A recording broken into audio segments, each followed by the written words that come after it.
నెల్లూరు జిల్లాలో lady don Nidigunta అరుణ అక్రమాలు ఒక్కొక్కటిగా బయటకు వస్తున్నాయి. కోవూరు పడుగుబాడులో అరుణపై మరో కేసు నమోదైంది. కోవూరులోని నాగులుకట్ట ప్రాంతానికి చెందిన 21 మంది గిరిజన కుటుంబాలను మోసం చేసిన అంశంలో అరుణపై కేసు నమోదైంది. ఇళ్ల స్థలాలు ఇప్పిస్తానని చెప్పి మోసం చేసిందని బాధితులు ఆవేదన వ్యక్తం చేశారు. ఒక్కొక్కరి దగ్గర 10,000 చొప్పున 2,10,000 రూపాయలు డబ్బులు తీసుకుని 10 నెలలు గడుస్తున్నా ఇప్పటి వరకు స్పందించలేదని ఆరోపించారు. టీవీల్లో ఆమెపై వస్తున్న కథనాలను చూసి ఆమెను కలిసి ఇళ్ల స్థలాలు ఎక్కడ అని అరుణను ప్రశ్నిస్తే మీరు ఎవరని అడిగి బెదిరించిందని బాధితులు ఆవేదన వ్యక్తం చేశారు.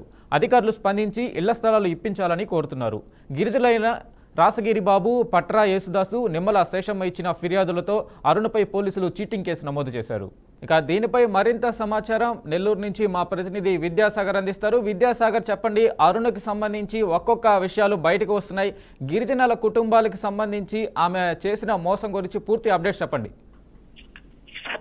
రైట్ వెంకట్, ఇప్పటికే లేడీ డాన్ గా ఇప్పటికే మొత్తం మీద రాష్ట్ర వ్యాప్తంగా సంచలనం సృష్టించిన నిడిగుంట అరుణ నేరపూరిత సామ్రాజ్యంలో ఒక్కొక్కటైతే బయటకు వస్తున్న పరిస్థితి ఉంది. ఇప్పుడు నిన్న రీసెంట్ గా కూడా కోవూరు నియోజకవర్గానికి సంబంధించి ఓ గిరిజన కుటుంబాలు సుమారుగా 21 కుటుంబాలు నిడిగుంట అరుణ తమ గిరిజనుల కుటుంబాల దగ్గరకు వచ్చారు. ఇళ్ల స్థలాలు తీసించి ఇళ్లు కట్టిస్తానని చెప్పి ఒక్కొక్క కుటుంబం నుంచి 10,000 చొప్పున, అంటే సుమారు ఒక కుటుంబం నుంచి 10,000, 15 చొప్పున సుమారుగా 21 కుటుంబాల వద్ద అంటే సుమారుగా 2,10,000 రూపాయల పైన కూడా డబ్బులు తీసుకున్నారు. డబ్బులు తీసుకున్న అనంతరం కూడా తాము ఏమైంది మా ఇళ్ల స్థలాలు అని చెప్పి, అంటే సంవత్సరం ముందే డబ్బులు తీసుకున్నా అని చెప్పి అడిగితే తమల్ని బెదిరించారు. ఎక్కడ కూడా తమల దగ్గరికి రానిట్లేదు. ఇప్పుడు టీవీల్లో లేదంటే ఇతర మాధ్యమాల్లో నిడిగుంట అరుణ మోసాలపై వస్తున్న మొత్తం విషయాలు గమనించిన తర్వాత తాము ఇవన్నీ కూడా పరిస్థితి తెలుసుకొని దాని మీద కంప్లైంట్ చేసినట్టు కోవూరు పోలీస్ స్టేషన్ లో ఆమె మీద చీటింగ్ కేసు నమోదైంది.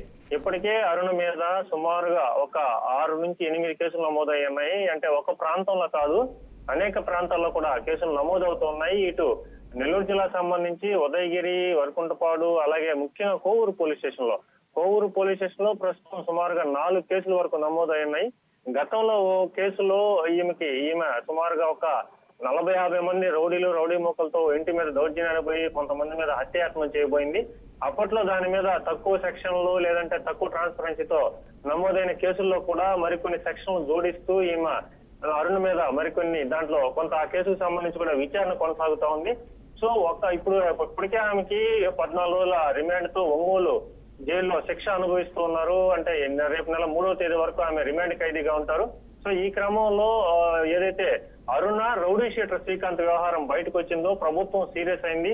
నేరుగా కూడా రౌడీ షీటర్ శ్రీకాంత్ కి పెరోల్ వ్యవహారంలో మొత్తం ఒక రకంగా ప్రకంపనలు సృష్టించే వాళ్ళు చేసిన అరాచకాలు ఇవన్నీ కూడా ప్రభుత్వాన్ని మొత్తం కుదిపేసిందని చెప్పవచ్చు. ఇటు హోంమంత్రి పేషీలో పెరోల్ ఇద్దరు ఎమ్మెల్యేలు వాళ్ళకి రెఫరెన్స్ లెటర్స్ ఇచ్చినా కూడా వాళ్ళ లెటర్ల మీద వాళ్ళకి పెరోల్ రాలేదు. కేవలం హోంమంత్రి పేషీ నుంచే పెరోల్ శాంక్షన్ అయిందని చెప్పి అనేక రకాలుగా వస్తున్న సమయంలో మరొక కొత్త విషయం కూడా బయట వచ్చింది. ఇప్పుడు అంటే సుమారుగా 2 కోట్ల రూపాయలు హోంమంత్రి పేషీకి డబ్బులు వెళ్ళాయి. అలాగే ఒక IAS సంబంధించిన అధికారి కూడా అరుణ గుప్పెట్లో ఉన్నారు. సో ఈ మాయలేడి హనీ ట్రాప్ ద్వారా అంటే ఏదైనా కూడా మొత్తం కూడా వీడియో రికార్డ్ చేస్తుంది, కాల్ రికార్డ్ చేస్తుంది, మొత్తం కూడా సీక్రెట్ గా వాళ్ళని లోపరుచుకుంటుందని చెప్పి ఇప్పటికే ఎందుకంటే అరుణకు సంబంధించిన 4 సిమ్ కార్డులు, 2 ఫోన్లు కూడా పోలీసులు స్వాధీనం చేసుకున్నారు. ఈ సిమ్ కార్డులు, ఈ ఫోన్ల ద్వారా గత 2 సంవత్సరాలుగా అరుణ ఎవరెవరికి కాల్ చేసింది, ఆమె దాంట్లో